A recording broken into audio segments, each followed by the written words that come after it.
Well, this is exciting, guys. Our next guest is starting the year with a bang after beating Paulo Costa UFC 298 in a freaking war. One of the best middleweights in the world. He now joins us back to look back on this epic battle and talk about what's next. Robert Whittaker, welcome back, man. How you going? Yeah, very well, thank you. Thanks for having me. Dude, so thanks for coming on the show. We read Nick Walshaw's article where you reveal you actually dealt with a bad illness on the day. Let's just kick it off, man, because I know you're still recovering right now. Bro, what happened? I mean, this is crazy stuff. I don't know, mate. Like, I woke up fight day, was terribly sore throat, was getting chills throughout the day. But, you know, everyone who's been on fight day, it doesn't matter. You can worry about that stuff yesterday. You know, and I figured I was either fortunate or unfortunate that was day one. Fight day was day one. You know, like, flus are always manageable day one. Because by the time I got home, by midweek that following week, mate, I was spent. Like, you can hear it now. It's been like a week and a half, and I'm still so sick, man. Yeah. Oh, 100%. That's why we're like almost surprised that you're still, willing to soldier on and join us. That's why we appreciate it. But what was going through your mind? Because everyone's had that. You wake up, you're like, am I sick? Am I not? And then when you realize you are, you're like, oh shit. Maybe you have a work thing. Maybe you go on a holiday. Maybe you got this and that. You got to fight. You fight. Another guy's coming to take your head off. So what was the thoughts when you realized, shit, I'm not even close to 100% today? Well, you guys know, I spoke to you guys before, and you would have heard in the interviews, I got everything, all the directions, all my emphasis was focusing on my mind space, focusing on bringing out that warrior mentality, that primalness in the art itself. So, mate, fight day, the work had been done. There wasn't anything that was going to stop me from getting in there and doing what I had prepared to do. Like, I was so resolved and resolute in doing that I can worry about being sick tomorrow. Yeah. That's crazy, man. Kudos to you on obviously the mentality. I know fighters always go into fights with like either niggles or some things not 100%, but because, this was like genuinely sick, was this the worst you've ever gone into a fight? No, not really. Like I said before, like when I went into that Dricus fight, I just felt terrible. Yeah. And it had nothing to do with illness. And I've mentioned this before, like when I was talking about the Dricus fight and talking about other fights. It's just that, some days you can wake up and feel amazing and have an average performance. And then some days you can wake up terribly, or you go into a fight injured and have the best performance of your life. It just is what it is. Sometimes you just got to, deal with the cards you're dealt, sort of thing, right? And I like I said, and I'm not trying to make myself some hero. It was day one of the flu. It was manageable. Who knows how it would have looked if it was like day 3 or so. But hold on, sorry, my nose is running. Give me 1 minute. Of course. Let's go for it. Yeah, so, dude, okay, so that's crazy. I think everybody across the world is going to think twice about putting in that sick day at work after hearing that story. When you actually walking to the fight and as you're fighting Paulo, what kind of effect did it have? Did it affect you at all? Did you find yourself feeling a certain kind of way throughout the fights? Take us into that. No, I was it didn't really affect me too much. Like I said, I just had a sore throat, and I knew my body was getting sick, but it wasn't. It hadn't sunk its like roots deep into me yet, right? It was just mostly like another fight day, and the thing was, like, through the fight, like, my headspace was so switched on. I was so dialed into the fight. We had the fight. It was the day after where my body knew the fight was over and the weigh-in was over. Like, everything had done, and it was like, all right, Rob, I'm gonna take off now. It hit me like a truck. Yeah, it's crazy. It's always like that, right? Your body knows. Like, sometimes if you're pushing, maybe you got a lot of work shifts back to back, or like you got some kind of big project or whatever. And then once you're done, your body's like, cool, I'm fucking off now. All right, you don't need me. Good luck. Good luck with whatever you're doing now. It was exactly like that. Well, it was a crazy performance, man. Crazy war. The fans definitely got their money's worth. And it was good to finally see this fight after, like, this fight was supposed to happen a number of times. The Volkanovski Islam card, that was supposed to happen in Perth. We finally got it. It delivered. How do you look back on that performance, man? Yeah, I'm happy. I'm very happy, obviously, to get the W to to get the result you've been working towards. Kind of validates all the changes and all the work you put in, right?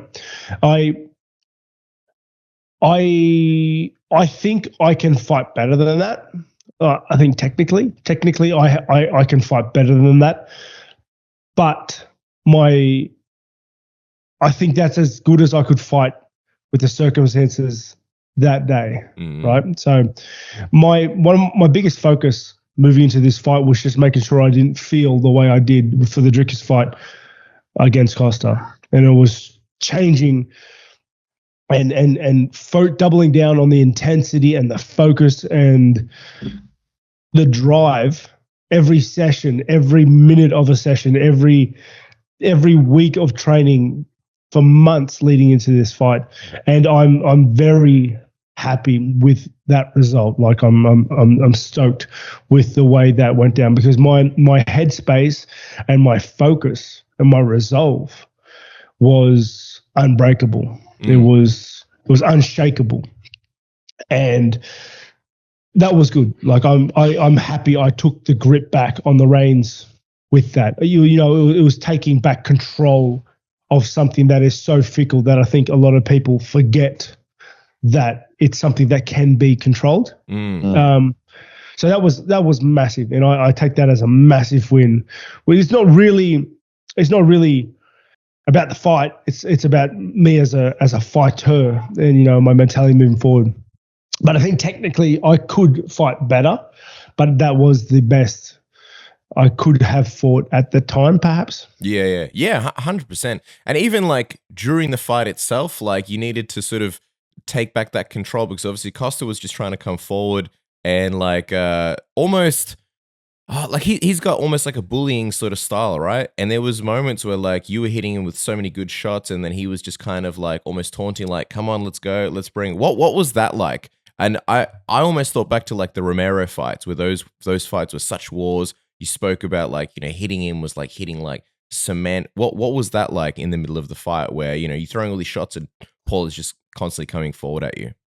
Yeah, the key difference between those fights, like nothing will ever come close to that second Romero fight, like and how he felt. That was unreal, and I've felt nothing like it. You guys still winning fights today. Yeah.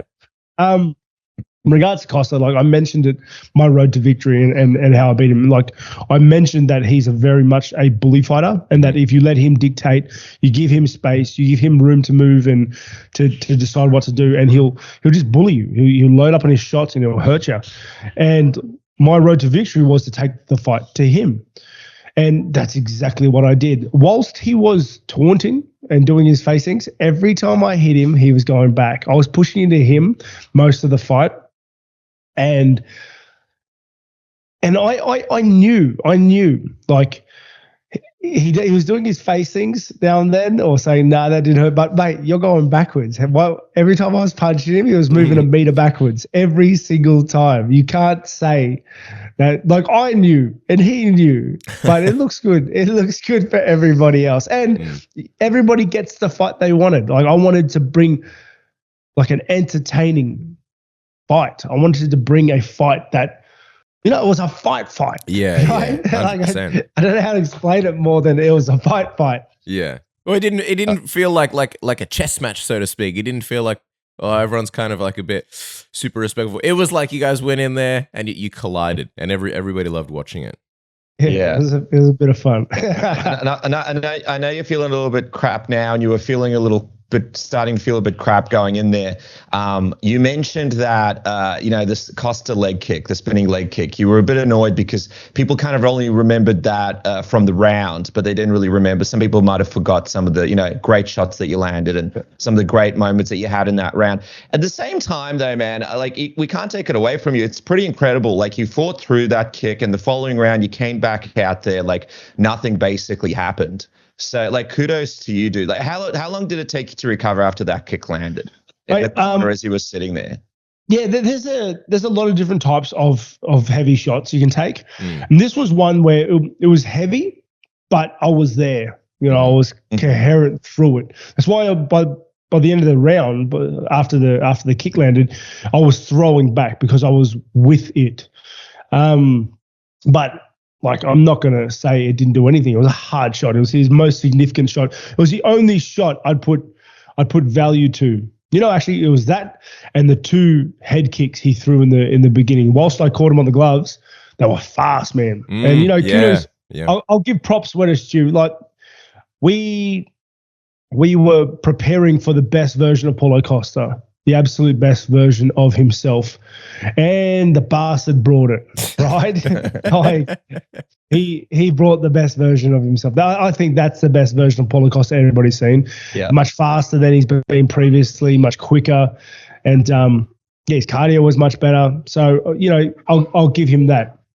But I don't know. I really do put it down to my headspace. That spinning heel kick, mate. There was, me personally, the way I felt, I wasn't leaving that octagon unless it was in a body bag. Like I was so set on, you know, just fighting and beating him and not quitting and not giving that, mate, I don't know. It would take a lot to get me out of there. Yeah. I mean, you definitely persevered and you definitely did exactly that.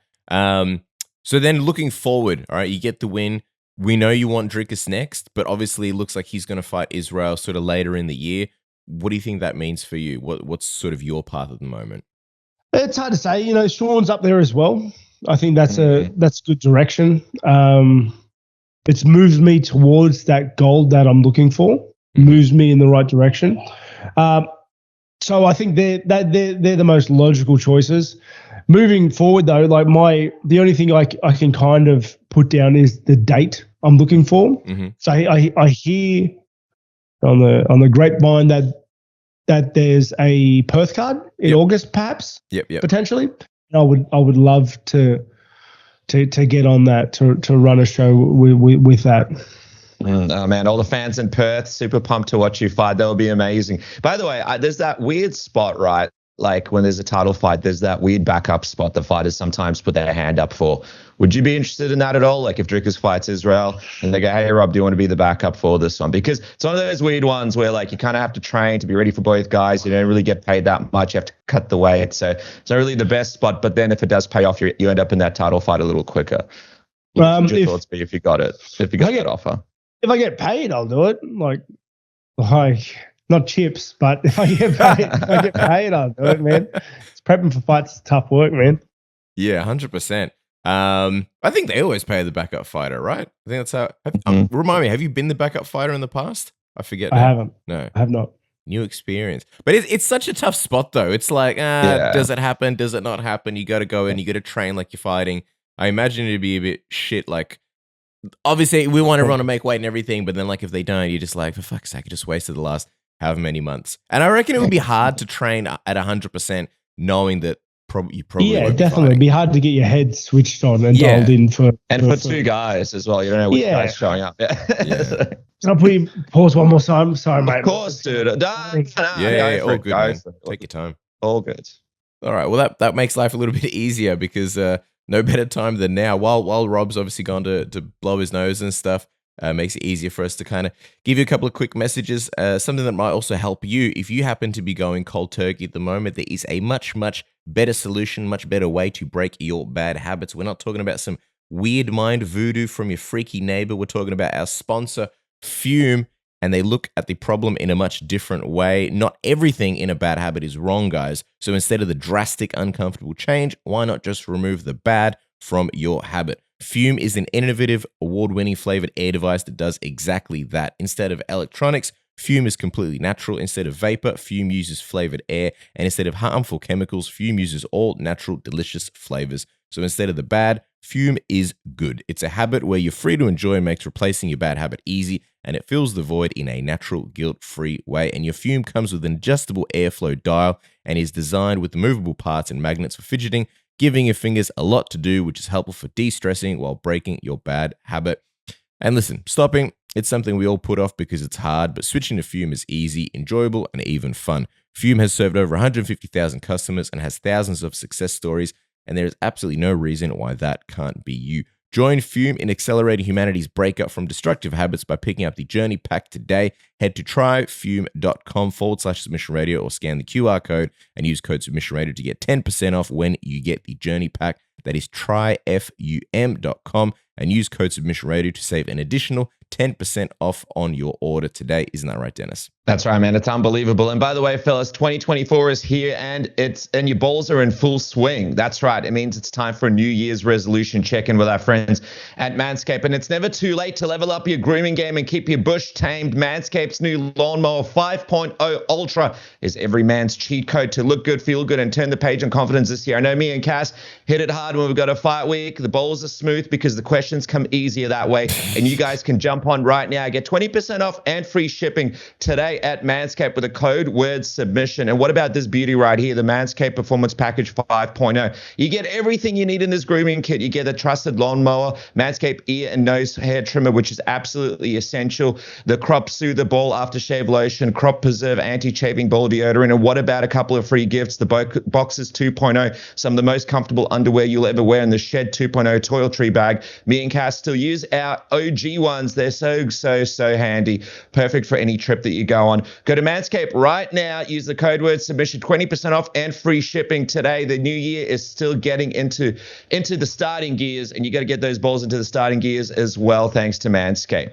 But Rob, I was going to say, man, Sean Strickland, man, it's an interesting one because even though it's not for the title, I guess a lot of people, he's kind of become one of the bigger names in the division along with yourself. People kind of they're entertained by his antics. He's a bit of a character. I saw you were talking to Nick Walshaw, by the way, in that interview that you just did. You mentioned that, like, with some of this YouTuber stuff, like Sneako, you might not be a fan of some of these YouTubers, but also Sean, like, sometimes he does those sparring sessions with them where he might knock him down and beat him up. And you also don't know how you feel about that with him being a pro fighter. What do you make of all the antics and Sean as a character, man, and some of these battles that you see with him and the YouTubers and all the different people that come past this gym? Mate, it's like I said with Nick, it's such a hard space to moderate because like these YouTubers have so much power and they have so much influence on today's young that when they're bad or setting bad examples or just like encouraging terrible things, that they're literally ruining the world, which is crazy to say. And I don't know why people don't see it like that. Like they're literally just ruining the world. And dude, Sean is like taking it like Batman and going out there and just, I don't know, doing the dirty work that, you know those thoughts where you think like, oh, if I could get him, if I could beat him up, I would. Yeah. He does it. Yeah. Like he finds a way to do it. So, mate, I don't know. Like I said to you, I don't really have a stance on it. I feel funny about it. Like I don't know the right thing to do because on one hand, these influencers are bad. Mm-hmm. On one hand, no, not all. Sure, it's just a few are ruining it for the many. And on the other hand, you can't just go around beating people up, right? So I don't know what the answer is, mate. And that's the thing. That's I think how a lot of people feel like they feel funny about it because it is a bit of a gray area. And it's like I don't know Sneako. I don't watch his content or anything. I'm not sitting here like I hope that guy gets beat up. I'm not in any way. But at the same time, like there's a great video by Philion if people have or haven't checked it out. But he kind of puts up like sort of an argument about like sometimes people get like really delusional, like especially about their ability to fight. And sometimes like I'm not saying MMA fighters should go around beating the shit out of influencers, but sometimes people are just like, yeah, like I'll be fine, I'll do this, I'll do that. I've trained boxing for like 3 months at like my local gym. And then sometimes you almost need people to realize like, listen, there's a difference between a professional and someone who does it a little bit, not in terms of like a competitive sense, but just to kind of show people like, listen, this can be dangerous. It's not something you play with. You don't go up to, and also in this world, sorry, I'm going on a tangent, where people are just saying all sorts of nonsense on Twitter and this and that, and there's no repercussions. It almost kind of like sets things right in a certain way, if that makes sense. Yeah, I think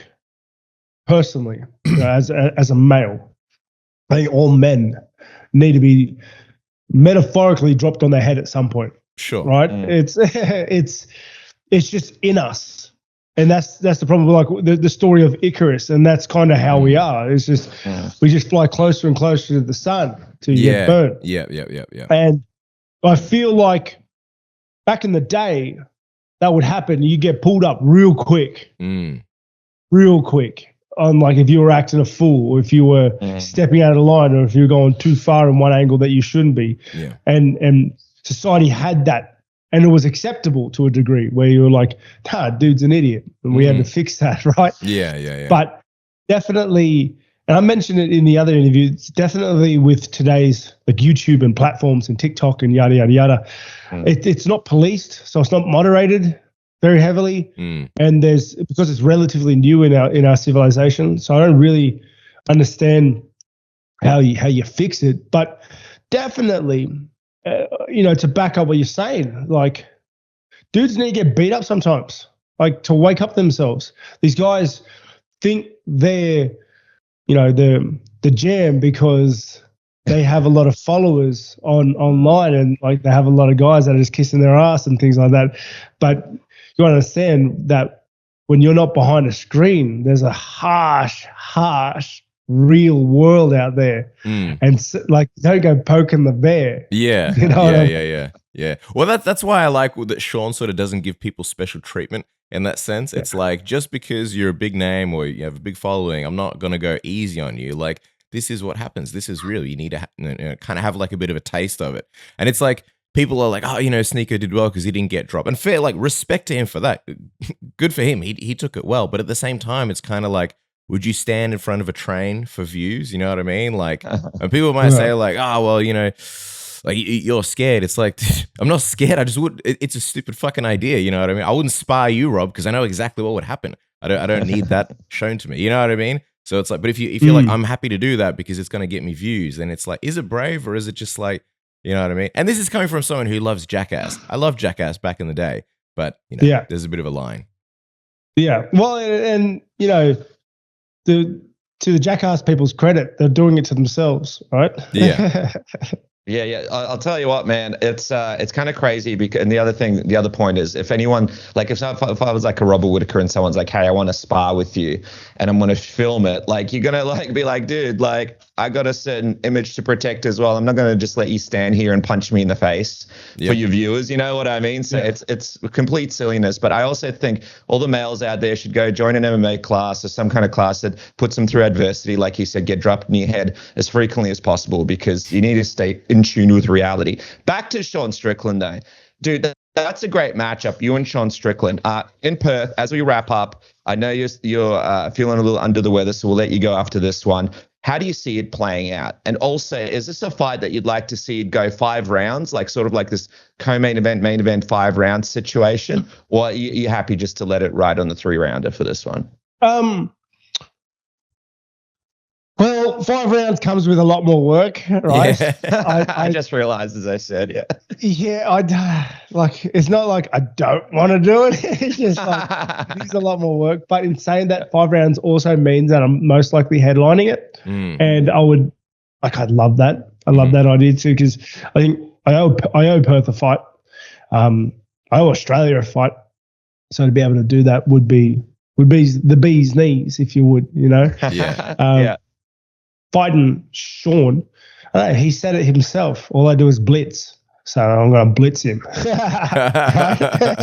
a lot, and see how that goes. Do you think, without revealing it, do you think it's a good sort of stylistic matchup for you? That doesn't matter, right? It's like I've realized now in my career, like it doesn't matter. You just get in there, keep your hands up, do your best. If I've done the work, I'll beat anybody in the world. And that's exactly what I do. My headspace, the confidence off my last win, the confidence that I took in taking a spinning heel kick to the jaw. Like, I don't know, I've got a fair whack of momentum right now. I feel strong. I feel pretty confident. Amazing, dude. All right, well, August it's not that far away. It's going to come before we know it. So any chance to get Sean Strickland and yourself here in Australia would be awesome. Co-main event or main event. Be juicy. Hey, also, don't soundbite me and say Rob wants Sean Strickland in August. You don't? I thought that's what you wanted. I thought this is the direction we're going in. Anyone in August? No, that's the logical move to make. I want to fight for the title, right? I understand that's a bit of a long whatever at this point. So, and Sean doesn't look like he's tied up. So it is the logical step. Sure. Yeah. You can soundbite me, whatever.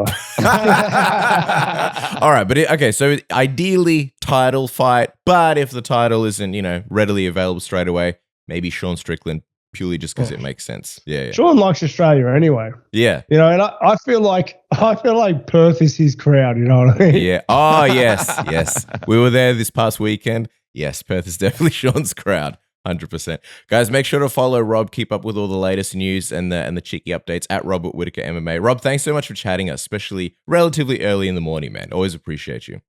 Nah, thank you very much for having me. Sorry for having to cut it a couple of times. No worries, no worries. Feel better, and have a nice time in Australia. Have a nice break, brother, and congratulations on the win. It's good to see you back. Too easy. Thank you, guys.